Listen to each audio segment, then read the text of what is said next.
Ótimo, muito bem. Por que nós estamos fazendo aqui esta live? É para responder algumas perguntas que foram feitas dentro do nosso grupo de formação de professores e pais, homeschoolers, certo? Então nós temos aqui umas quase 2 dezenas de perguntas, umas quantas aqui, e vamos responder aqui ao vivo para depois nós postarmos o link desta live lá no grupo. Quem ainda não faz parte do grupo, por favor, procure aqui no nosso Instagram o link para entrar no grupo do Telegram de formação de professores e pais, certo? O que é este grupo? Bem, já é a primeira pergunta aqui da Ananda. Qual é o objetivo deste grupo? Tem um cronograma? É uma introdução para um curso mais avançado do Instituto? Muito boa pergunta, certo? O que é este grupo? Bem, é a pedidos do pessoal, aqui do pessoal que acompanha o trabalho do Instituto, alguns alunos também. Nós criamos este grupo para que as pessoas pudessem interagir e para que nós pudéssemos auxiliar o pessoal que está ali, inclusive, por exemplo, respondendo a algumas dúvidas. Além disso, existem dentro do grupo existe um canal onde são postados alguns vídeos e tal. E nós resolvemos focar um pouco nesta questão de formação de professores. Na verdade, é algo que a gente já faz há bastante tempo, né? Focar em auxiliar a formação de professores. Porém, não é? Existe muita gente que não necessariamente exerce o ofício formal e remunerado de professor, mas deseja educar seus filhos em casa, que é o caso dos pais homeschoolers. Como nós acreditamos que a formação de um professor e de um pai que deseja educar seus filhos em casa deve ser a mesma, ou pelo menos nessas duas situações o sujeito vai se dedicar igualmente, né, com a mesma profundidade na sua vida de estudos, na sua aquisição de cultura, nós acreditamos que tudo que nós dizemos para um professor, nós também podemos dizer para um pai homeschooler e vice-versa. Então, primeiramente é isso. Temos um cronograma? Não temos um cronograma, certo? Nós temos aqueles vídeos ali que foram publicados, nós vamos continuar publicando, mas tudo sempre dependendo da necessidade do pessoal, né? O mote, assim que já foi proposto, né, de acordo com aquilo que nós vamos falando, é que, bem, o sujeito ele precisa primeiramente se formar para depois formar os outros, porque ninguém dá o que não tem. Essa é a grande a linha mestra aqui do trabalho dentro deste grupo. Então não é uma introdução para um curso mais avançado no Instituto Hugo de São Vítor, certo? É simplesmente isso que eu acabei de dizer.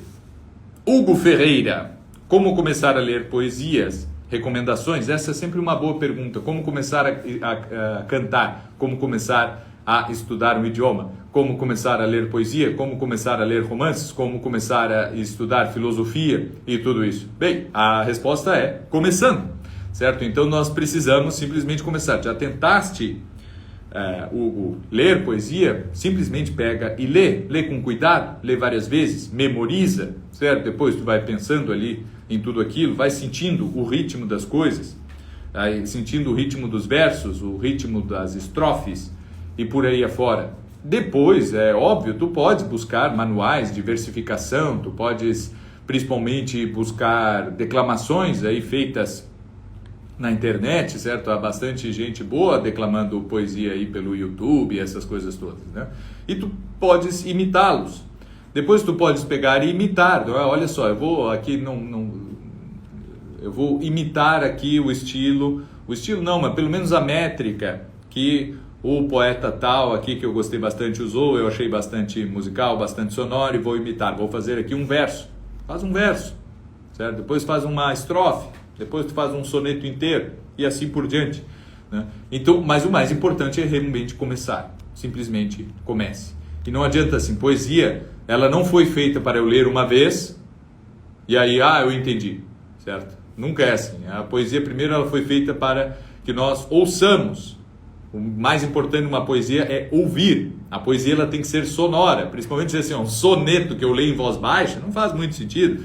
Posso ler também em voz baixa, mas em algum momento, ou por diversas vezes, eu tenho que declamar aquele soneto, né? Ou melhor, proclamar aquele soneto, certo? Aquilo tem que soar, daí vem o nome do própria forma, certo? Aquilo é para soar.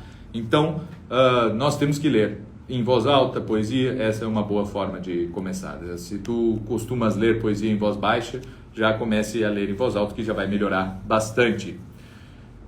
Julie, ou July, ou, desculpe, não sei como exatamente é pronunciado. Julie. Quais são os títulos da literatura clássica indicados para crianças de 7 e 10 anos? Bem, essa é uma questão, em princípio, nós não temos literatura clássica infantil, certo? Nós temos literatura escrita para adultos, por adultos e para adultos. Isso quer dizer que não se deve dar literatura clássica para crianças? Não, com certeza não. Mas é bastante proveitoso que hoje em dia nós temos essa graça que nós possamos expor as crianças a bons livros de literatura infantil. Então, principalmente dentro da literatura de língua inglesa, há muita coisa escrita do século XIX para cá que é muito aproveitável, certo? Então, assim, realmente é bom ler A Bela e a Fera, é bom ler Alice no País das Maravilhas, é bom ler O Mágico de Oz, certo? É bom ler o Tom Sawyer, o Huckleberry Finn, tudo isso, né? Um pouquinho mais ali para 10 anos já dá para ler o Robinson Crusoe, certo? E assim vai, né? Dentro da literatura de língua inglesa nós temos muito isso. Nós temos muito material infantil juvenil. Sem contar, obviamente, né, C.S. Lewis e Tolkien, essa coisa toda, certo? Inclusive o Harry Potter, independente das polêmicas, daí cada um faz aí o juízo que quiser, mas, né, o Harry Potter se encaixa nisso. Agora, claro, 7 anos é recém-alfabetizado, tem que ser uma coisa muito mais simples, certo? Aqui no Brasil mesmo, nós podemos ler, o Monteiro Lobato está aí, né? Tem as suas ressalvas, mas isso é cada um que tem que fazer. Eu não posso fazer um julgamento, cada família, né? Cada professor vai ter os seus critérios, obviamente, de seleção das coisas. O mais importante é também, né? Sendo assim, que tu és mãe, provavelmente, que tu leias antes. Isso é a melhor coisa, né? Não vá assim, não confie no julgamento dos outros. Leia tu mesmo, até para que tu possas conversar com as crianças, principalmente assim, né? Com crianças de 7 anos, o melhor é que tu leias para ela, principalmente, né? Vai alfabetizando, vai ensinando a ler e tudo isso, ou se ela vai para a escola, não é? Vai auxiliando ali, mas que tu leias. E todos esses títulos, né? Muita coisa. Literatura clássica, entre literatura clássica aí de literatura da Grécia Antiga, de Roma Antiga, literatura medieval, renascentista, barroca e tal, que nós poderíamos encaixar dentre os clássicos, certo? Realmente não vai ter muita coisa, assim, para crianças de 7 a 10 anos, né? Isso aí é algo que não foi pensado para ser lido por crianças. São histórias cuja a profundidade exige muito mais de experiência de vida mesmo. Então, é proibido? Não, não é. É proibido uma criança de 10 anos ler a Ilíada? Não, não é, certo? Só que a gente pode esperar um pouquinho, né? E, inclusive, isso é muito bom. Por exemplo, eu me lembro que... um outro livro, por exemplo, é o Rudyard Kipling, certo? O livro da selva. Eu fui, por vários anos ali, na infância e adolescência, eu fui escoteiro, certo? E quando a gente entra assim para um movimento muito jovem, a gente é lobinho, né? E toda a história ali, por que se chama lobinho? É justamente por causa do Rudyard Kipling, certo? É por causa do livro da selva, do Mowgli. E aí nós lemos e aos poucos nós vamos ouvindo a história, não é nem lido, até porque na época era super difícil, por exemplo, de encontrar uma tradução do livro da selva, o Jungle Book, e então aquela história era sendo contada ali aos poucos, mas não era assim toda a história sendo contada e tudo isso. A A gente entrava, era mais ou menos uma questão meio iniciática, assim, a gente ouve a história, o início da história. Depois, quando nós vamos ali progredindo, daqui a uns meses, ou às vezes até anos, a gente ouve uma outra parte, e depois uma outra parte, e assim vai indo aos poucos, né? E muitas vezes nós queremos saber ali o que vai acontecer depois e, não, calma, certo? Tu ainda não estás preparado para ouvir toda a história. E assim a coisa vai, né? Então, isso é bem interessante fazer isso, né? Bom, mas eu quero ler a Ilíada. Calma, primeiro lê esse antes, né? Isso faz parte da pedagogia, nós graduarmos a coisa e primeiro tu lê isso, depois aí nós podemos ir para aquele livro que tu gostaria de ler ou qualquer coisa assim, né? E mesmo fazer assim, olha, esse livro aqui tu tens de te preparar para lê-lo, certo? Isso aí dá todo um ânimo diferente, né? Então assim, tu ainda agora não vais, tu ainda não és capaz, tu precisa primeiro ler este, aí um dia tu chegarás ao ponto de conseguir ler este livro. Isso aí é excelente, isso aí é muito motivador, né? Mariana Moratório. Professor, como podemos superar a divisão de conteúdos e o especialismo nas áreas? Proposto hoje, como podemos caminhar como professores entre o perfil generalista e o especialista? Bem, essa é uma questão fundamental para tudo, certo? Realmente o especialismo é bastante difícil.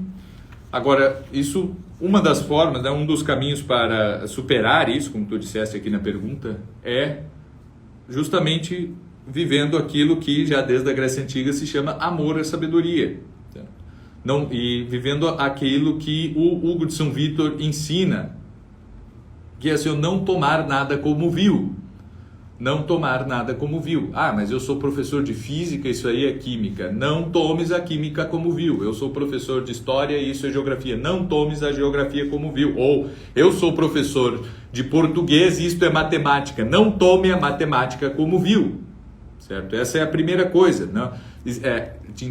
Nós temos de nos interessar por todas essas coisas porque isto é conhecimento e o conhecimento não pode ser assim, não, mas é que essa não é minha área, eu vou tratar aqui da minha área, senão vou me dispersar. Não tem essa história. Obviamente, existe esses dois movimentos, né? Como num coração, assim, existe a sístole e a diástole. Nós temos que ter expansão e nós temos que ter foco.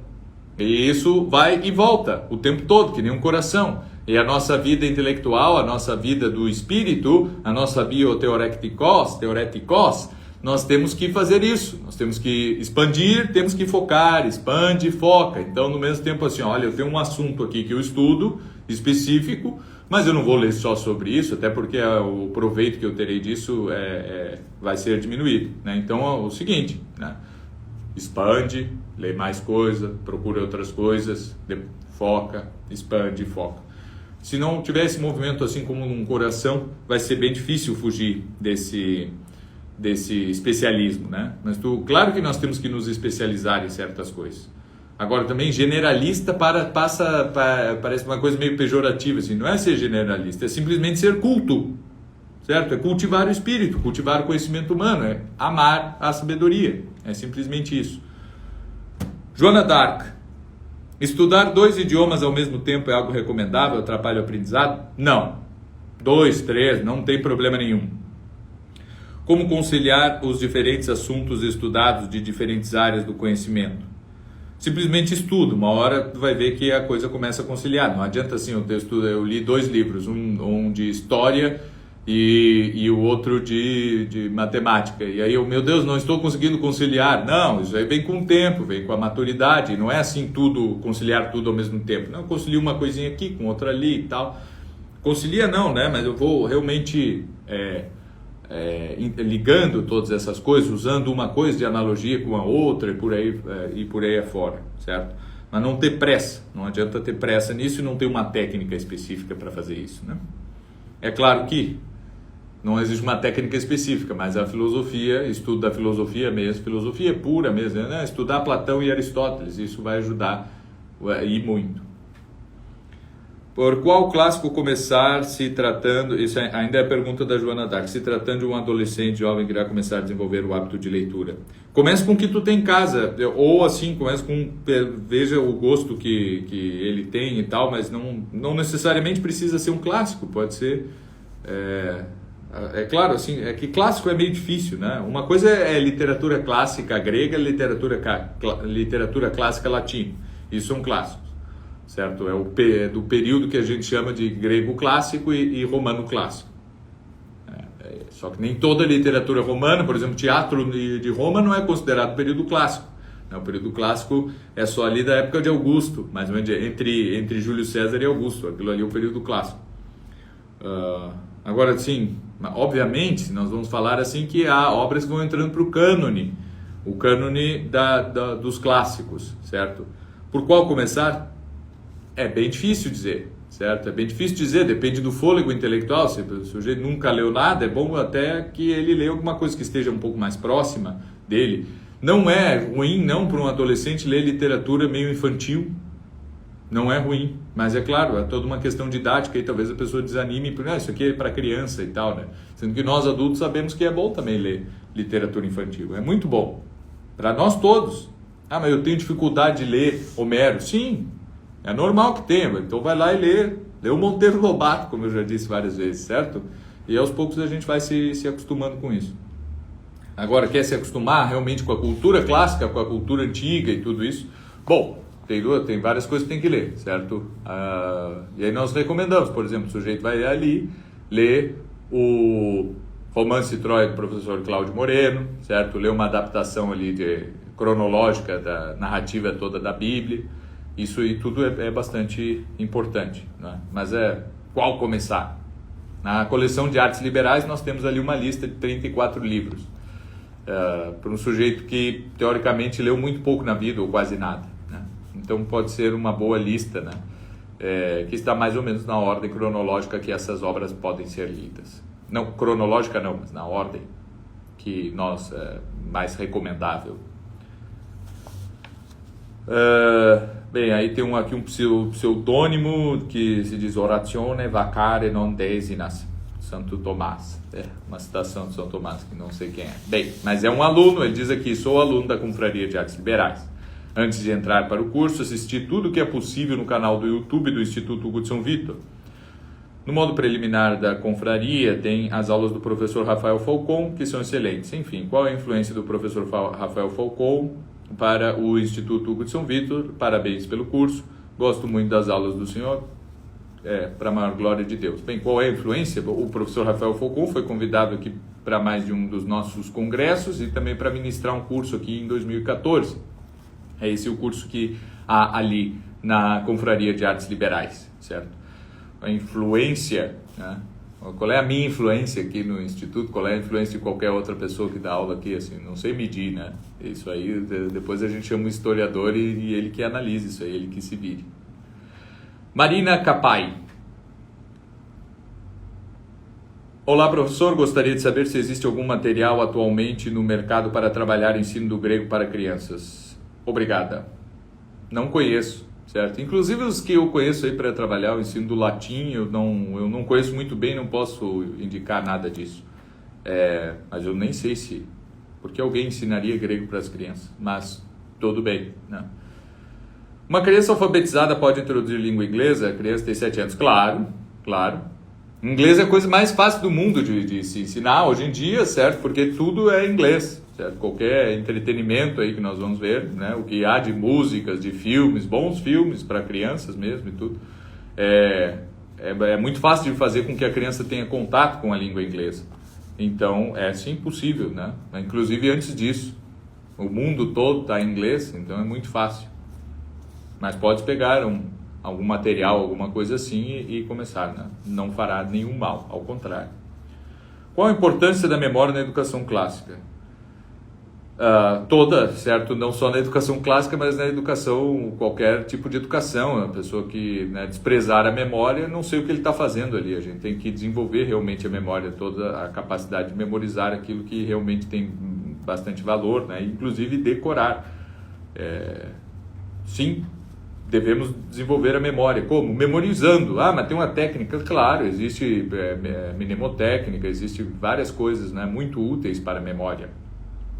Porém, isso independe, né? Nós temos que decorar, temos que nos acostumar a memorizar as coisas, né? Ah, eu li aqui um trecho, achei genial. Pega a nota e fica memorizando, repetindo várias vezes até que tu memorize, né? Aí tenta dizer para alguém, aí não consegue, aí vai e tenta de novo. Tudo é muito mais fácil do que parece, certo? Eu vejo muita gente assim, arrancando os cabelos. Meu Deus, o que eu faço? Eu não vou memorizar nada porque vai que eu memorize errado. Não, não vai acontecer, certo? Pega e memoriza, pelo amor de Deus. Faz alguma coisa. Como eu começo a fazer não sei o que. Fala, começa, simplesmente começa. É isso, certo? Vamos parar de... E agora o que eu faço, certo? Faz, simplesmente faz. Começa agora, por favor, faça alguma coisa. Qual o livro que eu leio? Lê o que tu tem em casa. Ah, mas eu não sei se é bom. Tu nunca vai saber se tu nunca leres. Se a educação clássica demorou um tempo para ser quase destruída, qual é o tempo ou quantas gerações para consertar a bagunça da educação moderna? Não faço a mínima ideia. Qual a sua opinião sobre o uso da linha do tempo nos estudos? Pode ser uma coisa ruim? Eu não sei como ver. Eu não sei se isso seria ruim. É um jeito de fazer, é só isso e para tudo eu tenho que fazer uma linha do tempo? Não. Mas às vezes é bom para eu situar alguma coisa. Às vezes me ajuda, por exemplo, assim, se eu estou estudando história, principalmente, que é o maior caso disso aqui, né? É claro, tudo o resto, nas ciências também vai ser bom fazer de vez em quando. Mas eu estou estudando ali história da Inglaterra e depois estou estudando história da Espanha. Bom, mas essas histórias aconteceram ao mesmo tempo. É bom eu talvez botar uma linha do tempo por cima da outra e ver o que estava acontecendo num lugar e no outro. Isso aí ajuda bastante, né? Agora, se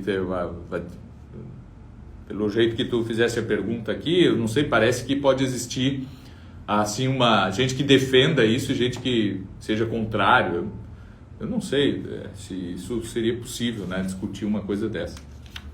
Por onde começar a estudar sobre educação? Começa com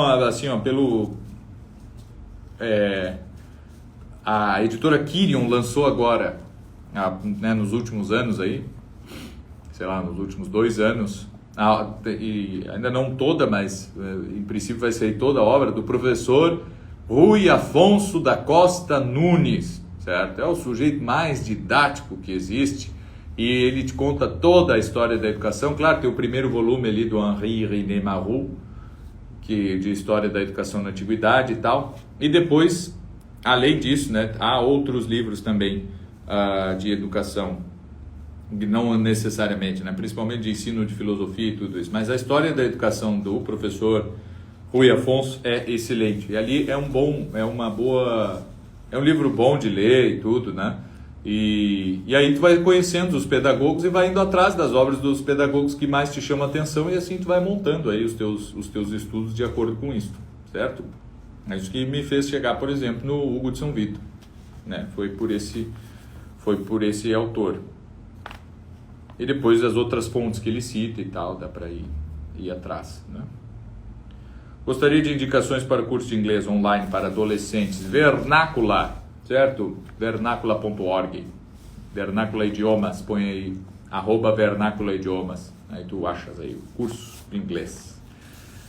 Onde encontrar método de ensino de português, como pesquisar? Bem, olha só, a gente fala português, certo?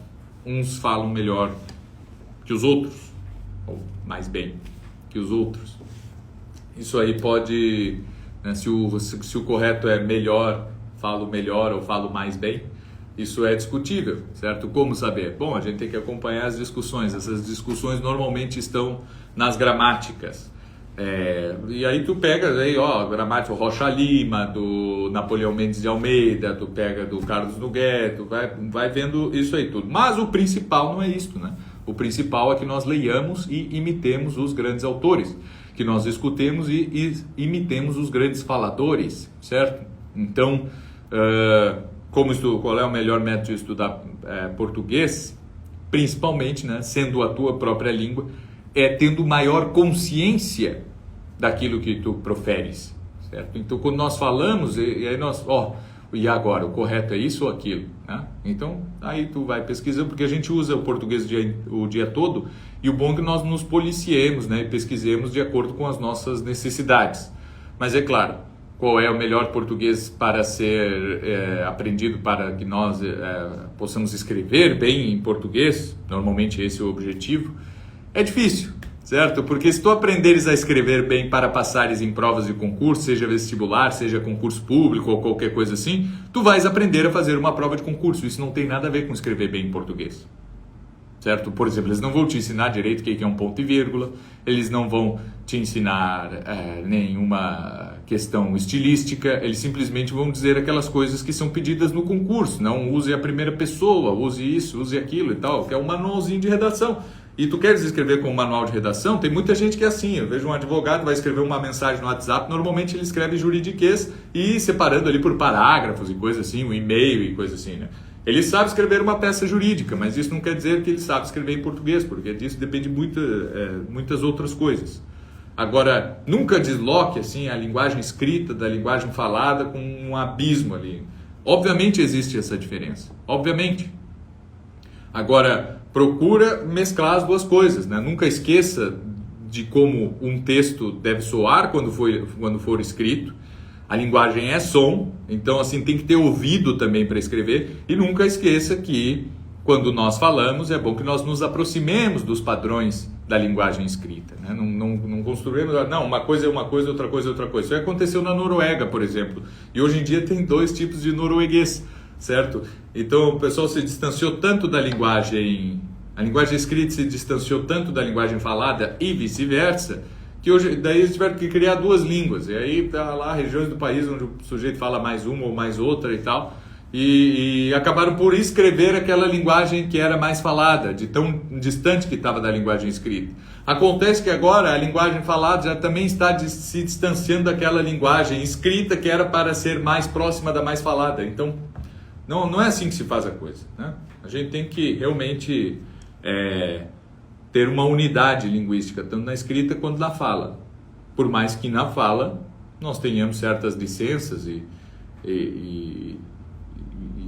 nós não sejamos tão rígidos assim quanto estamos falando, e principalmente dependendo de cada contexto, do que quando nós estamos escrevendo, né? Ou quando nós estamos escrevendo. João Pedro, latim ou grego primeiro? O que levar em conta nessa escolha, ou é recomendado que estudemos ambos simultaneamente? Eu aconselho estudar latim, principalmente se tu nunca estudasse nenhuma outra língua, ou estudaste pouco, certo? Então assim, comece com o latim, porque senão tu vai ser muito duro o ensino do grego, né? Por uma questão psicológica quase, certo? Uma questão afetiva. Começa estudando latim, vai ali um bom caminho assim no latim, quando tu dominares bem o sistema verbal, sistema de casos e essa coisa toda, conheceres bastante vocabulário, aí tu pode ir pro grego. Agora, e o que vai acontecer se eu fizer as duas simultaneamente? Nada, vai demorar um pouco mais. O que vai acontecer se eu estudar primeiro o grego antes do latim? Nada, vai demorar um pouco mais. É só essa questão. Wellington Batista: olá professor, eu comprei alguns livros, como por exemplo Gramática Metódica da Língua Portuguesa, Como Ler Livros e o Didascálico. Estou tentando me autoeducar, mas as matérias da universidade estão me atrapalhando. Eu sinto que devo estudar os clássicos, mas as coisas do mundo acadêmico me conduzem para longe do caminho. O que eu faço? Bem, o que tu queres fazer, certo? Estudar os clássicos ou fazer a faculdade? É a faculdade que tu queres fazer. Tu queres fazer bem feita, certo? Tirar boas notas, ter uma vida acadêmica louvável, exemplar ou alguma coisa assim. São coisas diferentes. É difícil de conciliar as duas coisas, certo? Não sei se casa ou se compra uma bicicleta. São coisas diferentes. Não, mas é que eu queria trabalhar 12 horas por dia num emprego, certo? E 12 horas por dia no outro. Eu disse, não dá, tu precisa dormir, precisa descansar. Como conciliar as 12? Eu tenho um emprego de 12 horas num lugar e outro de 12 no outro. Como eu faço? Não faço, tu tem que escolher um, certo? as duas coisas assim. O que não quer dizer que tu não possas, além da faculdade, te dedicar um pouquinho à leitura até tu terminares, né, a faculdade, te dedicar um pouquinho à leitura dessas coisas todas. Claro que pode fazer, né? Então ali, 10 minutos, 15 minutos de uma leitura como essas aqui que tu indicaste, né? Então,